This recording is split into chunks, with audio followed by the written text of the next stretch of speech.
जी hello दोस्तों, मैं हूं कमर चीमा। और दोस्तों, जैसा कि आप देख रहे हैं, मेरे साथ मौजूद है साजिद ताड़ साहब। ताड़ साहब, सबसे पहले तो आपके वक्त का बहुत शुक्रिया। My pleasure sir, thank you so much. ताड़ साहब, इस वक्त अमरीकी सदर जो हैं, एक तो उन्होंने पाकिस्तान और भारत के दरमियान सीज फायर करवाया था। इस वक्त उन्होंने ईरान और इसराइल के दरमियान भी वो कहते हैं मैंने सीज फायर करवाया है, और वो उसका पूरा क्रेडिट ले रहे हैं। और दूसरी तरफ उन्होंने ईरान के ऊपर एक पार्टिंग शॉट खेली, जिसमें ईरान की जो न्यूक्लियर साइट्स थी उन पे हमला किया, एनरिचमेंट का इंफ्रास्ट्रक्चर जो है वो तबाह किया। और अब वो कहते हैं कि ईरान कभी भी काबिल नहीं होगा। और अभी उन्होंने इसराइल को भी धमकी दी है कि भाई तुम दोबारा हमले ईरान पे करने बंद बंद करो। और ये एक चीज इंपॉर्टेंट है तार साहब, इसको आप कैसे देखते हैं, खास तौर पे ईरान इसराइल इस कॉन्फ्लिक्ट को? और जो ईरान ने कोशिश की कतर के अंदर हमला करने की, उसके बारे में कहा जा रहा है कि वो मैनेज्ड हमला था, वो पहले ही बता दिया गया हुआ था। और ये एक कतरियों को भी पता था और अमेरिकन को भी पता था। तार साहब, अब आप क्या समझते हैं, ईरान हमेशा हमेशा के लिए कमजोर हो गया है, इसराइल इस मिडल ईस्ट की सुपर पावर है? What do you make of that sir? नहीं चीमा साहब, मैं इस चीज से डिसएग्री करूंगा आपसे कि जो ईरान है वो हमेशा के लिए खत्म हो गया है। इसमें नहीं, बिल्कुल मैं एग्री नहीं करूंगा। मैं 10 खबरें आपके सामने रखूंगा और फिर उनका 10 खबरें या इससे रिलेटेड चीजें सामने रखता हूं, फिर उनको उनका एनालिसिस करते हैं। चीमा साहब, एक तो ये ईरान की सलाहियत से लेते हैं। इस वक्त रॉयटर्स और इसराइल की कई न्यूज एजेंसियां हैं, वो ये बता रहे हैं कि डोनाल्ड ट्रंप साहब के हमले जो है वो पेनिट्रेट नहीं कर पाए उनको कंप्लीटली नुकसान पहुंचाने के लिए। दूसरा एक सबसे बड़ा साइन है कि अगर हमले होते तो रेडिएशन होती बहुत बुरे तरीके से, और रेडिएशन भी इतनी ज्यादा रिपोर्ट नहीं की जा रही। दूसरा चीमा साहब, देखिए इसराइल ने फिर 2 हमले किए थे डोनाल्ड ट्रंप साहब के अनाउंस करने के बाद। वो वजह क्या थी? एक हमला उन्होंने एक जो मिसाइल है उसी जगह पे मारा है जहां पे हमले किए जाते थे, जहां पे पहले बंकर बस्टर जो मारे गए थे। दूसरा हमला किया गया था, 2-3 हमले किए उन्होंने। दूसरा हमला था कि ईरान का एक रडार सिस्टम अभी बचा हुआ था, उसको तबाह करना था, वो तबाह कर दिया है। एक एटॉमिक साइंटिस्ट को मारना चाहते थे जिसका नाम सदीकी साबर था, उसके वो अपने पेरेंट्स के घर तेहरान छोड़ के जा चुका था, इनकी मुखबरी थी, वहां जाके उन्होंने तीसरा मिसाइल वहां पर मारा और वो शहीद हो चुका है। अब वो सलाहियत के बारे में बात करूंगा। इसराइल ये समझता था शायद ये आखिरी साइंटिस्ट है जो हमने मार दिया सदीकी साबर, लेकिन ईरान ने उसके जवाब में दिया है कि हमारे पास 150 से ज्यादा 150 से ज्यादा साइंटिस्ट मौजूद है और हमने उनको छुपा के रखा है। ये दूसरी चीज। तीसरा, इस सारी चीजों के अंदर यूरेनियम कहां है जो 60% उन्होंने कर लिया था, उसकी कोई खबर नहीं आ रही है। दूसरी चीज ये है। तीसरी बात, इसमें स्पोर्टिंग आर्गूमेंट दूंगा। हमारे सेक्रेटरी डिफेंस पीट हेग्सवर्थ ने ये खुद स्टेटमेंट दी है कि इस कबलस वक्त है कि हम असेस करें कि हमने उनको कंप्लीटली न्यूट्रलाइज कर दिया है, उनके एसेट्स को। ये अभी तक कोई नहीं मान रहे। अब इससे आगे चलते हैं कि ईरान अब कहां जा रहा है, कहां रुकेगा, क्या चीजें हैं। मेरे ख्याल में डोनाल्ड ट्रंप साहब ने आज फिर दोबारा एक दफा नेटो में शमूलियत के जाने से पहले फ्रस्ट्रेशन का इजहार किया है, बल्कि उसमें पहली दफा कहते हैं हिस्ट्री में कि एक अमेरिकन प्रेसिडेंट इसराइल को गाली भी दी। उन्होंने एक बड़े लफ्ज इस्तेमाल किए जो आज तक किसी सदर ने इस्तेमाल नहीं किए। ये फ्रस्ट्रेशन था। दूसरा, इंटरनल इश्यूज हैं इस वक्त अमेरिकन। हमारी जो सिचुएशन रूम था उसके अंदर तुलसी गैबर्ट मौजूद थी या नहीं थी, उसकी तस्वीर सामने नहीं आई, क्लैरिफिकेशन आ रहे हैं। इसका मतलब है इंटरनल इश्यूज भी मौजूद है। तीसरा, हमारा मिड टर्म इलेक्शन आने वाले हैं। लोग इस सारे हादसे को, इस ईरान इसराइल जंग को उस तनाजर से भी देख रहे हैं। लेकिन यहां पे जो सबसे ज्यादा इंपॉर्टेंट बात थी, डोनाल्ड ट्रंप साहब की क्रेडिबिलिटी थी। अगर यहां से कमजोर पड़ेंगे, उसके बाद यूक्रेन और रशिया का क्या बनेगा, पाकिस्तान भारत का क्या बनेगा, और दूसरा ताइवान का क्या बनेगा। सारी चीजें इंटरनेटेड है एक दूसरे के साथ अगर देखा जाए। डोनाल्ड ट्रंप साहब जा चुके हैं नेटो की कॉन्फ्रेंस अटेंड करने के लिए, लेकिन नेटो के कई जो वहां पे मेंबर हैं, एलाइज हैं, उन्होंने बाइकआउट कर दिया, वो वहां पे नहीं आ रहे। ये नेटो के हालात है इस वक्त। अब उसमें चीमा साहब अब बात करते हैं कतर के ऊपर अटैक किया गया, बता के किया गया अटैक। एक तो मैं देखने वालों को, अपने दोस्तों को ये बताना चाहूंगा कि वहां पे Qatar, Bahrain, UAE, Kuwait, Syria, Iraq, यहाँ पे 7 से 8 आर्मी बेसिस हैं तकरीबन, जहां 40 से 50 हजार सोल्जर अपॉइंटमेंट है। कतर के अंदर 85 के करीब, जो 85 के करीब तैयारे वहां मौजूद थे, जिनको टाइमली निकाल लिया गया है। अब इस वक्त यहाँ आज लोग वॉशिंगटन डीसी में ये भी डिस्कस कर रहे हैं कि क्या ये नूरा कुश्ती है। ईरान के ऊपर अटैक करने से पहले ईरान को बताया जाता है कि हम आपके ऊपर अटैक करने वाले हैं, आप जरा हट जाए साइड पे। उस पर ईरान जो है वो पहले कतर को ऐलान करता है कि हम अटैक करने वाले, तो उसी पीछे हट जाओ। तो लोग ये कंफ्यूज हैं, ये किस किस्म की जंग है, ये किस किस्म की नूरा कुश्ती। कई इसमें से इस वक्त स्पेकुलेट करने वाले कई चीजें स्पेकुलेट कर रहे हैं। लोग पाकिस्तान के अंदर हमारे आर्मी चीफ साहब ने, पाकिस्तानी गवर्नमेंट ने ट्रंप साहब को नोबेल पीस प्राइज के लिए नॉमिनेट किया था। ये छोटे बच्चे जो चंद अमीर लोगों के आवारा बच्चे हैं, वो मुसलसल इस पे अपने लब कुशाई कर रहे हैं जी कि ये क्यों दिया गया है, तो ये इसने तो हमला कर दिया। उनके लिए अर्ज ये है कि हमारे पाकिस्तान ने अपनी जंग को रोकने के लिए कहा था कि उन्होंने हमारी और भारत की एक न्यूक्लियर वार को रोका है और वो वाकई रुकी है, उसके लिए इनको नोबेल पीस प्राइज दिया जाए। तो ये आप खैर वो इनके खैर जितने मुंह उतनी बातें हैं, इसके इनके बारे में क्या कहा जा सकता है। लेकिन आज उनका भी इंतशार है, आज उनकी भी जो हलीमा बाजी सिलाई मशीनों वाली है और जो उनके गंडासे वाले भाईजान है गंडापुर साहब, उनकी आपस में झगड़ा शुरू हो चुका है, क्योंकि उन्होंने मुर्शद पाक की मर्जी के बगैर, मुर्शद पाक से दम कराए बगैर वहां का बजट अप्रूव कर दिया है सुबह रात। यहां से जो मैंने आपको बताया है, अमीर लोगों के बिगड़े बच्चे और कुछ भगौड़े जो यूट्यूबर हैं, वो ये कह रहे हैं कि इसने मुर्शद पाक के खिलाफ ऐलान जंग कर दिया है। लेकिन ये जरूर कहूंगा कि उस सूबे के अंदर करप्शन की इतनी ज्यादा इस वक्त भरमार है कि खुदा ना करे कि ये किसी इनकी हुकूमत किसी और सूबे में जाए। बल्कि मैं हाईली रिकमेंड करता रहता हूं कि वहां पे भी गवर्नर राज होना चाहिए, क्योंकि उन्होंने सारे पब्लिक फंड जो है वो एक सियासी पार्टी की का पिगी बैंक समझ के उसको इस्तेमाल किया जाता है। हर जलसे जुलूस में बेदरेग पब्लिक फंडिंग जो है उसको उसका इस्तेमाल किया जाता है सूबा सरहद के अंदर। और ये मैं ही नहीं कह रहा हूँ, सारी दुनिया को पता है, नथिंग न्यू। मुर्शद पाक को भी पता है कि करप्शन के, बल्कि सुना है हिस्से मांगते हैं। हमारी मैडम जो जब यहाँ से जेल से रिहा होकर गई थी, तो सबसे पहले उन्होंने पेशावर में बैठ के हिसाब किया था कि पैसे किधर है, हमारा साडा आके इथे रखते फिर बाजी गल करा। तो चीमा साहब ये एक गैंग है करप्शन का, और उनके आपस के अंदर इस वक्त 6-7 ग्रुप बन चुके हैं, जिसमें वकीलों का ग्रुप अलग है, पठानों का ग्रुप अलग है, पचाबियों का ग्रुप अलग है, यूट्यूबर जो है उनके ग्रुप अलग हैं, वकीलों के अलग अजीब अजीब किस्म के रंग की बोलियां बोलते हैं सुबह शाम एक दूसरे को बस। और यही हमारे इंतशार खान का यही था कि खुद लड़वाता है बच्चों को और एंजॉय करता है ताकि मेरी पार्टी को कोई हाईजैक ना कर पाए। उसको जेल में अंदर यही फिक्र है कि मेरी पार्टी कोई कभी समझता है कुरैशी साहब ले जाएंगे, कभी समझते हैं परवेज लाई ले जाएंगे, कभी समझता है गंडापुर न ले जाए। और रात को सोता है तो उसको जिन आकर बताते हैं कि तुम्हारी पार्टी में फलां स्ट्रॉन्ग है फलां नहीं है, तो सुबह उठ के वो उसके पीछे पड़ जाता है। बदनसीबी पाकिस्तान की। लेकिन चीमा साहब इस वक्त अगर देखा जाए तो मेरे ख्याल में जिस तरीके से अमेरिकन इस वक्त देख रहे हैं, डोनाल्ड ट्रंप साहब की जो पार्टी है वो इसको इस तरीके से इस लेंस से देख रही है कि डोनाल्ड ट्रंप साहब ने ना सिर्फ तीसरी आलमी जंग को रोक लिया है, बचा लिया है, बल्कि हरमूज के अंदर जो ईरान करना चाहता था, बल्कि उनकी कैबिनेट ने, पार्लियामेंट ने अप्रूव भी कर दिया था कि इसको बंद कर दिया जाए।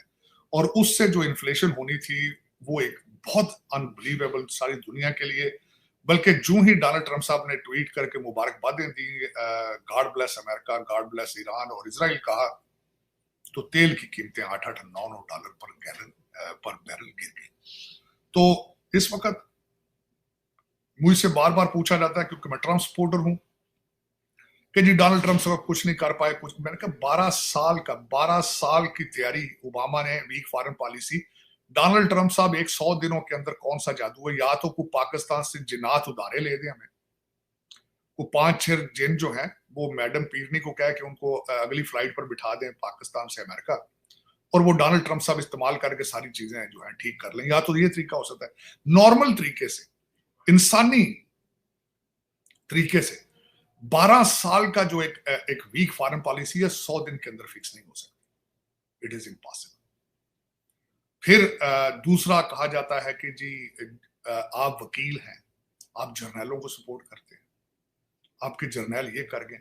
मुझे ये बताएं कि सैयद आसिम मुनीर फील्ड मार्शल के पास कौन सा ऐसा जादू या जिन है कि वो सारी फौज को, सारे पाकिस्तान को चंद दिनों के अंदर ठीक करते? It is not possible. He is a gentleman himself, he is a field marshal. और मैं मुसलसल इस चीज को डिबेट करने के लिए तैयार हूं कि 14 अगस्त यौम आजादी थी, 10 मई भी यौम आजादी थी, 10 मई भी यौम आजादी थी। 80 त्यारे जब लेकर आने थे, 5-5 मिसाइल साथ लेकर, 400 मिसाइल मारने का इरादा था, गाजा बनना था, गाजा। आज देख लें ईरान की हालत क्या है, आज देख लें गाजा की हालत क्या है। और ये तीनों की तीनों पार्टियां, शुक्र है ये हमारे फील्ड मार्शल साहब ने नहीं बनाई, लेकिन बनाई फौज ने, तीनों पार्टी। भट्टो साहब अयूब को डैडी कहते थे, नवाज शरीफ साहब जियाउल हक के थे, और ये जहीरुल इस्लाम है, ये हमारे जो मुर्शद पाक है, इनका बाप थे जनरल बाजवा साहब। तो आप खुद अंदाजा लगा लें कि इनके हालात क्या है। और पाकिस्तान के रोल से, Pakistan is a garrison state from 1947, reason a larger country next door with more source resources. अगर आपकी स्ट्रॉन्ग आर्मी ना होती, आज आप या बांग्लादेश होते, या गाजा होते, या इराक होते, ईरान होते, लीबिया होते। तो इसमें से रोल कोई बंदा मेरे साथ डिबेट करके आर्मी के रोल को निकाल के दिखा दे कि how you can run Pakistan, it is impossible. और दूसरा, कौम की हालत ये है, चीमा साहब मेरे ऊपर इस वक्त ट्रोलिंग की जा रही है कि जी शायद मैंने कहा कि शराब लीगल की जाए पाकिस्तान में। तो मेरी अर्ज, मैंने कल परसों किसी के साथ बैठा था, मैंने कहा मैं पैदा मुसलमान हुआ था, मरूंगा भी एज ए मुसलमान, लेकिन रियासत मदीना के अंदर, सऊदी अरेबिया के अंदर 600 लिकर स्टोर बन रहा है। कहा जाता है टूरिस्टों के लिए बनाया जाएगा, गैर मुस्लिमों के लिए बनाया जाएगा सऊदी अरेबिया में। चीमा साहब दुबई के अंदर, यूएई के अंदर लिकर स्टोर खुले हैं, शराब खाने खुले हैं, जिन्होंने पीनी है, जो नहीं पीनी तो ना पिए। टर्की के अंदर खुले हैं, टर्की के अंदर जाकर। दूसरा चीमा साहब, मैंने उस ट्वीट के अंदर ये कहा था, बल्कि उस ब्लॉग के अंदर कहा था कि यहाँ पे हर दूसरा बंदा शराब पीता है, शराब को लीगलाइज करके उस पर टैक्स लगा दें, इनकम का बायस बने। आप जो बैंक हर वक्त बैंकरप्सी के आगे पीछे फिरते हैं, मैंने तो एक सोर्स ऑफ इनकम इंक्रीज करने के लिए कहा था। दूसरा, मेरे खिलाफ ट्रोल किया इस पार्टी ने पिछले दिनों कि मैं इजराइल को सपोर्ट करता हूं। मेरे एक ट्वीट को इन्होंने बार बार सामने रखा है। चीमा साहब, मेरी उस ट्वीट के अंदर यह था कि कंडेम किया था जो हमास ने 7 अक्टूबर को किया था। मैं उस दिन हमास के खिलाफ था क्योंकि उन्होंने निहत्ते ज्यूज को मारा था। उसके बाद जो इजराइल इस वक्त गाजा में कर रहा है, जो ईरान में कर रहा है, मैं उसके भी खिलाफ।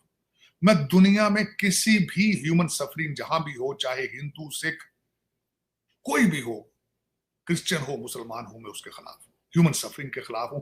मेरी इंटरप्रिटेशन चेंज करके तो मेरे खिलाफ ट्रोलिंग करते हैं, आई डोंट केयर। मैं ना तो कमेंट पढ़ता हूं, ना मुझे इससे फिक्र पड़ता है, क्योंकि ये मेरे बच्चे जो है, अमीर घरों के बिगड़े बच्चे, ये इंग्लिश में ट्वीट नहीं कर सकते। ये अफसोस जरूर है, दुख होता है कि ये मुझे गालियां भी उर्दू या पंजाबी में देते हैं, जो आम अमेरिकन और आम जी शऊर पढ़े लिखे लोग उसको नहीं समझ सकते। तो मुझे इससे क्या फर्क पड़ता है? चीमा साहब, मैं जब ये करता हूं, बोलता हूं पब्लिक में, this is part of the package, ये पार्ट ऑफ द पैकेज। हाँ, अब आज भी मैं अपने स्टैंड पे खड़ा हूं चीमा साहब। मैं I am the firm believer कि पाकिस्तान और भारत के आपस में रिलेशनशिप होने चाहिए। मैं आज भी फर्म बिलीवर हूं कि भारत के सारे रीजन के अंदर उनके बांग्लादेश, नेपाल के साथ भी रिलेशनशिप ठीक होने चाहिए। मैं हमेशा प्रमोट करता रहूं पाकिस्तान के भारत, अफगानिस्तान, बांग्लादेश, बर्मा, चाइना, सबसे रिलेशनशिप ठीक होने चाहिए, क्योंकि that is the only way moving forward. जंगों में से कुछ नहीं निकलता। 12 दिन इजराइल ईरान ने मारा है, फिर टेबल पे आ रहे हैं। तो मैं ये कहता हूं कि बजाय आप हथियारों पे पैसे खर्च करें, तालीम पे खर्च करें, एक दूसरे की बहबूद पे खर्च करें, प्यार के अलावा, दूसरी लव के अलावा, डायलॉग के अलावा, there is no third way to move forward. Economy के साथ एक दूसरे के साथ कंपीट करने बजाय कि एक दूसरे के आप माओ के बच्चे मारे। मैं आज भी उसका फर्म बिलीवर हूं। मैं ना किसी से मैं किसी फेथ बेस, उसके origin base, I can not hate them, I love all of them. मेरी बच्ची का इवेंट था कल परसों, शादी की, उसकी एनिवर्सरी थी टीमा था। इस आजकल के कड़े हालात में भी मैंने स्टेज पे खड़े होकर नमस्कार भी कहा है, सत श्री अकाल भी कहा है। और उस पार्टी के अंदर सिख भी थे, हिंदू भी थे, पाकिस्तानी भी थे, सब थे, गोरे थे, काले थे। और मैंने उनको यही कहा कि गॉड ब्लेस अमेरिका, यहाँ आके हम लोग लर्न करते हैं how to live in peace and harmony. और मैंने अपनी मैं बच्चों को इसी तरह रेज किया, मैं सारे तुम्हारे चाचे हैं, सारे तुम्हारे रिश्तेदार हैं, और this is how it is. और आपको पता ही है मेरे मेरे बच्चों का जो फादर फिगर है जसदीप सिंह है। मेरी बच्ची ने तकरीर में भी कहा अपनी में कि I am so proud to have him as a father figure. तो ये दर हकीकत ये कह लेना मैंने अपनी पोजीशन चेंज कर ली, मैं आप अगर आप अपने कंट्री को प्रमोट करें तो ठीक है, मैं अपने कंट्री को प्रमोट करूं तो ये गलत है। लेकिन अल्टीमेटली मैं हमेशा कहता हूं कि मैं आपके लिए नेक ख्वाहिशात रखता हूं, लेकिन बॉटम लाइन ये है कि मैं पाकिस्तान, अगर आप पाकिस्तान के 4 टुकड़े और इनका खून देखना चाहेंगे तो I can not promote it. आप मेरे भाई बहन हैं, लेकिन अल्टीमेटली मैं तो किसी का भी कहता हूं कि आप ना किया करें। आपके तो भारत के अंदर तो पाकिस्तान से ज्यादा मुसलमान आबाद है, बहुत ज्यादा है वहां। तो आप किस तरह एक रिलीजन और एक इन चीजों के आप खिलाफ हो सकते हैं? ये रॉन्ग, दिस इज रॉन्ग। लेकिन ये कि चीमा साहब कोई फर्क नहीं पड़ता, करें जिस तरह आप करना चाहते हैं, लेकिन इस वक्त सूरत हाल जो है हम सबको मिलकर दुआ करनी चाहिए, ख्वाहिश रखनी चाहिए कि अमन की तरफ जाएं। और इजराइल हो, ईरान हो, पाकिस्तान हो, भारत हो, यूक्रेन, रशिया हो, दुआ करनी चाहिए कि जल्द अज जल्द सारे तनाज़ाती मामले डायलॉग के जरिए ठीक हों, we move forward with prosperity and piece.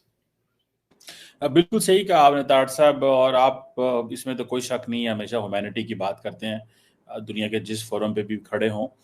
ताड़ साहब, ये जो ट्रम्प साहब तो यूरोप पहुंच गए हैं, हेग, ये तो यूरोपियंस को डरा रहे हैं, कह रहे हैं कि भाई अपना डिफेंस बजट 5% पे करो, नेटो, नहीं तो मैं तुम्हारा कोई प्रोटेक्शन नहीं करूंगा। ताड़ साहब, बड़ी परेशानी है यूरोप के अंदर। वैसे एक बात बताऊं, कभी हुआ नहीं है, लेकिन कल फ्रेंच प्रेसिडेंट ने कहा था कि जो अमेरिका ने ईरान पे स्ट्राइक्स की हैं वो इलीगल है। किसी यूरोपियन मुल्क ने कहने की हिम्मत नहीं पड़ी, लेकिन उन्होंने कहा था ये इलीगल स्ट्राइक्स हैं जो अमेरिका ने किया है, क्योंकि ये तमाम न्यूक्लियर प्लांट्स आईए के सेफगार्ड्स के नीचे काम कर रहे थे, न्यूक्लियर नॉन प्रोलिफरेशन ट्रीटी का वो मेंबर है, इसके बावजूद आपने इसके ऊपर हमला कर दिया। आप क्या देखते हैं, क्या कन्फ्रंटेशन है? थोड़ा अरसा पहले मैक्रोन साहब तो कहते थे कि एशिया और यूरोप को इकट्ठे हो जाना चाहिए, बीच में से उन्होंने नॉर्थ अमेरिका को निकाल दिया था बिकॉज अमेरिका के अंदर जो लीडरशिप और स्टाइल है। बहरहाल, क्या देखते हैं ये जो डोनाल्ड ट्रंप साहब का नेटो का दौरा है, इसको कैसे देखते हैं? और फिर मैंने एक सवाल मोदी साहब वाला भी करना है, कि जिसपे मोदी साहब ने कहा, आपसे मैंने पूछा नहीं था, कि मोदी साहब ने कहा था कि मैं डोनाल्ड ट्रंप के इनविटेशन को रिजेक्ट करके इंडिया आ गया और मैं मेरे इंडिया के दोस्तों आपको मिलने आया था। जरा इस पे भी थोड़ा कमेंट कीजिएगा कि क्या इंडिया के अंदर एंटी अमेरिकनिज्म आ रही है या आने वाली है, कैसे उसको भी कैसे देखते हैं? लेकिन पहले ट्रंप वाला जी जी तार देखिए चीमा साहब, दो चीजें हैं। पहले तो मैक्रोन की बात करना चाहूंगा, 5% उनको जो चीमा साहब हालात ये हैं कि अमेरिका ने अपने इंफ्रास्ट्रक्चर के ऊपर बहुत अरसा हो चुका पैसे नहीं, कोई नया एयरपोर्ट नहीं बना, कोई नई हाईवे नहीं बनी। सुबह गोरा निकलता है, काला निकलता है, अमेरिकन निकलता है, 3 घंटे सड़कों पे खजल होकर वो जा पर पहुंचता है, 3 घंटे शाम को वो जलीलो ख्वार होकर वापस घर पहुंचता है, क्योंकि कोई सड़क नहीं बनाई गई नहीं पिछले 30-35 साल। वो कहां गया है पैसा? वो हमारा जो डिफेंस मैकेनिज्म है वो खा गया सारा। वो बिल्कुल खा के डकार भी नहीं मारा उसने। हमारा जो डिफेंस इंडस्ट्रियल कॉम्प्लेक्स है वो सारा खा गया, सारा। करप्शन है इस वक्त मिलियंस में नहीं बिलियंस में हो रही है अमेरिका में अंदर। अब उसको अगर पैसा यहां बचा तो पैसा जा कर रहा है। एक यहाँ पे एक लॉबी है चीमा साहब, के स्ट्रीट के ऊपर आपके थिंक टैंक हैं या फिर लॉबियां हैं, वो मुसलसल चाहती हैं कि अमेरिका हालते जंग में रहे ताकि हमारा गुलशन का कारोबार चलता रहे। अब वो Donald Trump is against them. वो कहता है कि यूरोप आप अपना डिफेंस अपना करो खुद, हमें अपने इंफ्रास्ट्रक्चर पे पैसे लगाने। और उसके लिए जरूरी है कि आप मुमालिक वो जो है, और दूसरा चीमा साहब वो साथ भी नहीं चलते अमेरिका के। उनके अच्छा पैसा डिफेंस से पैसे बचाते हैं, सोशलिस्ट एजेंडे पे लगा देते हैं। आप इस वक्त जाके देख लें यूके के अंदर पाकिस्तानी इंडियन हमारे दूसरे जो कितने लोग उनके वेलफेयर सिस्टम को किस तरह अब्यूज कर रहे हैं। अब यूरोप के चीमा साहब एक कंट्री, मुझे मेरा ख्याल है अगले दिन मैं उस कंट्री में गया था, मुझे शायद हॉलैंड या फ्रांस के अंदर, प्रेगनेंसी बच्चा होने पे 1 साल की पेड छुट्टी डिफेंस अमेरिका करे। और आप वहां पे ये करें कि अगर किसी खातून का बच्चा होना है तो 1 साल छुट्टी पे बैठी है पेड। ये कहां की अक्लमंदी? और फिर वहां पे इलीगल इमिग्रेशन काम करने के लिए उनके बाद लोग अफ्रीका से और पाकिस्तान से जा रहे हैं काम उनके करने के लिए, कश्तियों में डूब डूब के काम वो करते हैं। एक कराची बैठे हैं साहब, ताड़ियां पे मार दें जो वहां के सिटीजन। तो डोनाल्ड ट्रंप साहब अल्टीमेटली चीमा साहब, अमेरिका ने भी तो सड़कें बनानी है, वो यहां भी तो एयरपोर्ट नजर आए, तो टूटते फिर रहे हैं, हर चीज गिर रही है। एक तो ये है। दूसरा, चीमा साहब इलीगल कहते हैं, ये इलीगल, ये टूथलेस ऑर्गेनाइजेशन, इन्होंने पहले जो हमारे रशिया के सदर हैं उनके खिलाफ भी इन्होंने एक रेजोल्यूशन पास कर रखा है, इसीलिए वो साउथ अफ्रीका नहीं गए थे, आपको याद होगा कि कहीं जाके इनको कोई इस तरह का। और दूसरा, इन्होंने बीबी नेतन्याहू के खिलाफ भी इंटरनेशनल कोर्ट ऑफ जस्टिस ने कई इस तरह की, लेकिन यही एक वजह है डोनाल्ड ट्रंप साहब या अमेरिकन कई मेरे जैसे जो है वो इन चीजों के खिलाफ हैं कि सिर्फ खर्चे ही कर रहे हैं। चीमा साहब तनख्वाह ले रहे हैं, उनके रेजोल्यूशंस का बनता कुछ नहीं, कुछ भी नहीं बनता चीमा साहब, कुछ भी, कोई इम्प्लीकेशन नहीं, ना यूनाइटेड नेशंस की है, ना नेटो के कोई हालात हैं, ना इंटरनेशनल कोर्ट ऑफ जस्टिस को पूछता है, ना ओआईसी को पूछता है, कोई भी इनकी इफादियत नहीं है। तो अगर फ्रांस वालों ने कहना तो या तो खुल के कहें, इसका भी जवाब आ जाएगा उनको डोनाल्ड ट्रंप साहब की तरफ से, कोई ना कोई उनको भी वार्निंग देंगे, हो सकता है टैरिफ ही लगा दें फ्रांस के ऊपर, तो कुछ ना कुछ तो इसका करेंगे, वो एक्शन लेंगे। अब रही बात मोदी साहब की, चीमा साहब देखें, जब डोनाल्ड ट्रंप साहब वहां पे गए थे G7, उन्होंने वहां पे जितने लोग आए थे उनको जिस तरीके से स्नब किया, मैं पहली बात, उन्होंने कहा जी ये G7 का क्या मकसद है, यहाँ पे तो कई ऐसे लोग आ जाते हैं जिनका मैं फोन भी नहीं उठाता, इसको तो G8 G9 होना चाहिए, इसमें तो रशिया भी होना चाहिए और इसमें चाइना भी होना चाहिए, उन्होंने कहा।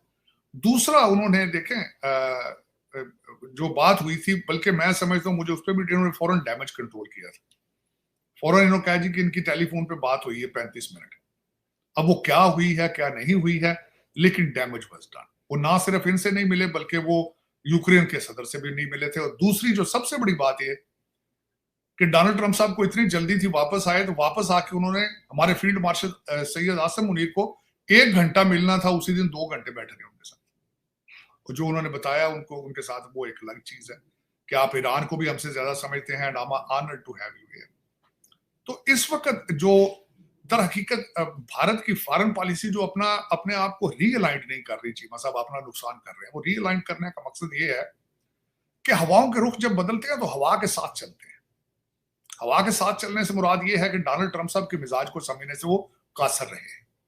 वो जब ट्रेड की बात करते हैं तो ना उनके साथ ट्रेड की ताली बजाते हैं, जब वो ये बात करते हैं कि मैंने पाकिस्तान और भारत की जंग को सीज फायर कराया, उसके भी खिलाफ जाते हैं। ठीक है चिमा। दूसरी तरफ वो अपना सुपर स्ट्रोक मारते हैं पाकिस्तान के, हमने नोबेल पीस प्राइज देना। देखे ना, वो चल पड़े हवाओं के रुखों के साथ, ये नहीं चल रहे। ये आज भी समझते हैं कि डोनाल्ड ट्रंप साहब को हमसे पूछ के चलना चाहिए। डोनाल्ड ट्रंप साहब हमारी नकल उतारते हैं, we are larger than America, we are larger than the world. इसमें नुकसान किसका है? नुकसान फिर उन्हीं का है कि जो ओवर कॉन्फिडेंट है। नुकसान तो उन्हीं का होना चाहिए साहब, किसका हो रहा है? तो हो रहा है, मुसलसल हो रहा है, बल्कि मजीद आगे फ्यूचर में मजीद होगा। इस वक्त बल्कि यहाँ पे जो हमारी भारतीय लॉबी है परेशान है बेचारे कि why the Bharat is not going along with the white house.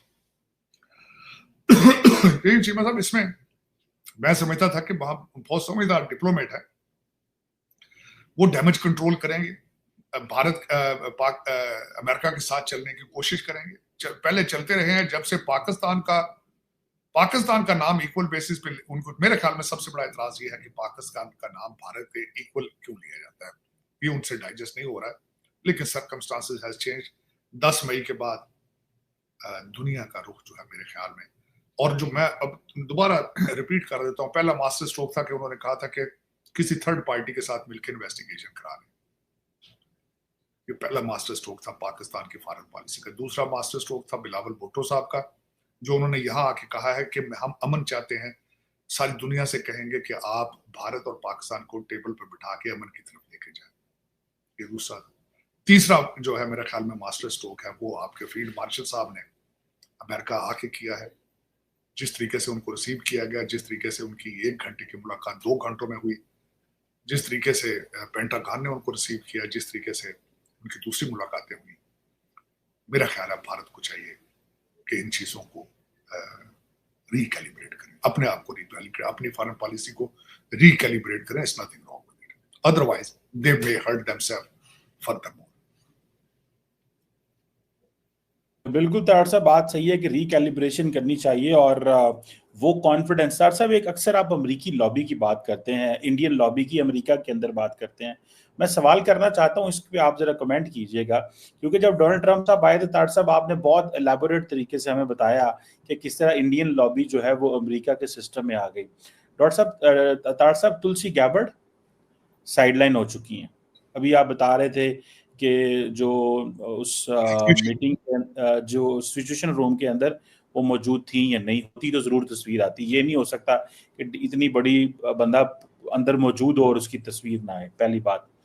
दूसरी तरफ से विवेक रामास्वामी को साइड पे कर दिया गया था शुरू में ही, वो ओहायो चले गए।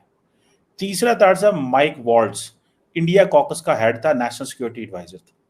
तीन इंपॉर्टेंट बंदे थे जो इंडियन लॉबी का हिस्सा थे। एक चौथा बंदा रह गया है, जारी बात है, वो एफबीआई का चीफ है।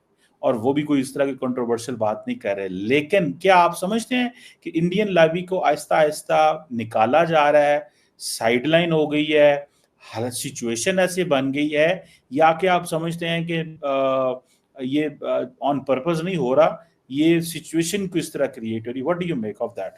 चीमा साहब, डायरेक्टली जिन जिन लोगों का आपने जिक्र किया है उनको मैं डायरेक्टली इंडियन लॉबी का हिस्सा इस वजह से भी नहीं समझता। आप देखें, इनमें से ज्यादातर जो भारतीय हैं वो यहाँ अमेरिका के पैदा हुए, यहाँ बॉर्न है, यहाँ के सिस्टम के अंदर वो रेज हुए हैं। ये नजर आता है कि ये शायद इंडिया के लिए बड़े सिंपथाइजर होंगे, हालांकि बात हकीकत ये नहीं है। They are American, they are American, hardcore American. वो इस पोजीशन पे ना पहुंचते जब, अगर वो हार्ड कोर अमेरिकन ट्रम्पस्टर ना होते, वो इस जगह पर ही ना पहुंचते। उनकी फीलिंग्स अमेरिका के लिए फर्स्ट है। और मैं इसमें मैंने कई चीजें ये भी देखी कि कई दफा वो इस वक्त, मैं खैर ये लफ्ज तो नहीं कहना चाहिए मुझे, लेकिन कई दफा वो भारत की फॉरेन पॉलिसी से एग्री नहीं करते। उसकी मिसाल आप देख लें कि इस वक्त जो भारतीय डिसेंट की, भारत नजाद जो कांग्रेस वुमेन है या कांग्रेस मैन है, वो भारत की फॉरेन पॉलिसी के साथ एग्री नहीं करते। अक्सर आपने देखा होगा उनको क्रिटिसाइज करते हैं। उनकी असल लॉबी कौन है? असल लॉबी उनकी वो है, अगर देखा जाए कि अगर यहाँ पे बच्चा पैदा हुआ है फिर भी सपोर्ट करता हो, जिस तरह विवेक रामास्वामी जो है वो, उनके बारे में कहा जाता था हर साल वो भारत जाते थे और उनके माँ बाप जो है वो, उनका बड़ा स्ट्रॉन्ग कनेक्शन रहा है भारत के साथ, और फिर वो उसको शो भी करे। तो विवेक रामास्वामी जब गए तो वो भारत को प्रमोट भी करते रहे हैं। उनसे ज्यादा तो जो लॉबी मैं जिसको कहूंगा कि हमारे जेडी वाई साहब की मिसेज है, वो जिस तरीके से भारत गई और जिस तरीके से अपने बच्चों को भारत के लिबास पहनाया और जिस तरीके से उनको रिसीव किया गया और जिस तरीके से वो प्रमोट करती रही हैं, दे आर द लॉबी। और दूसरे ऐसे उनकी जो ज्यादा लॉबी वो है जो इस वक्त उनके स्टेट डिपार्टमेंट के अंदर बच्चे जो इंटर्नशिपें कर रहे हैं और मुसलसल भारत एम्बेसी और भारत के दूसरे इंस्टीट्यूशंस के साथ इन टच रहते हैं, उनसे गाइडलाइन लेते हैं, they are their lobby, they are their lobby. जो बच्चे यहाँ के बॉर्न हैं, दे हैव अबैंडन देयर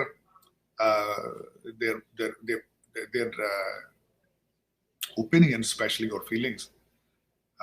उनको सही लॉबी नहीं कहा जा सकता मेरे ख्याल में।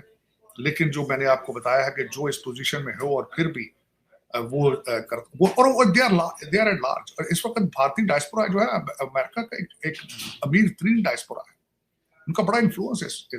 अब वो पता नहीं इसमें इसको अच्छी लेंस से देखा जाए या उनका एक ये सेटबैक देखा जाए।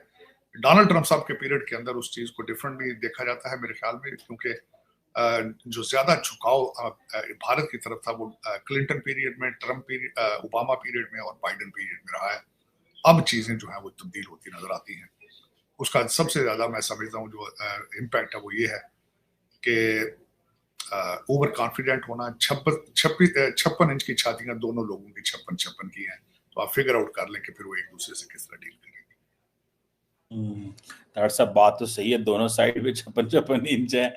और ट्रम्प साहब तो अपनी बात मनवा के ही बैठते हैं, वो तो कौन उनके आगे नो करे। वो तो दूसरा चीज मैं जो बात करना चाह रहा था, ये दुख वाली बात है, बहुत गलत बात है, ट्रेंड ही गलत है कि जो भी आपकी एक सियासी पार्टी से डिसएग्री करता हो तो आप उसके खिलाफ इतनी ट्रोलिंग करते हैं, भारत में इतनी ट्रोलिंग करते हैं उसकी। और फिर मीडिया है वो तो फिर अगले लेवल पे चला जाता है ना, वो तो गुजरांवाला सी पोर्ट बना देता है।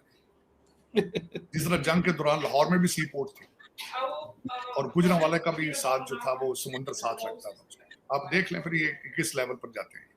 अफसोस की बात है, और इन्होंने दुनिया में अपनी रिस्पेक्ट खत्म कर ली है, क्रेडिबिलिटी खत्म कर ली, बल्कि भारत के अंदर भी क्रेडिबिलिटी, पढ़े लिखे लोग अब इनको ना वो खबरें सुनते हैं ना इनकी चीज बातों पे बिलीव करते हैं। बिल्कुल ऐसा। देखते हैं कैसे चीजें अनफोल्ड होती हैं और ट्रम्प साहब का दौरा कैसा रहता है और पीस प्रोसेस किस तरह चलता है मिडल ईस्ट के अंदर। Thank you very much Sajid Tarar sahab. Sir it's always pleasure talking to you sir. वक्त का बहुत शुक्रिया सर। पाकिस्तान हमेशा जिंदाबाद। Thank you. हमेशा जिंदाबाद।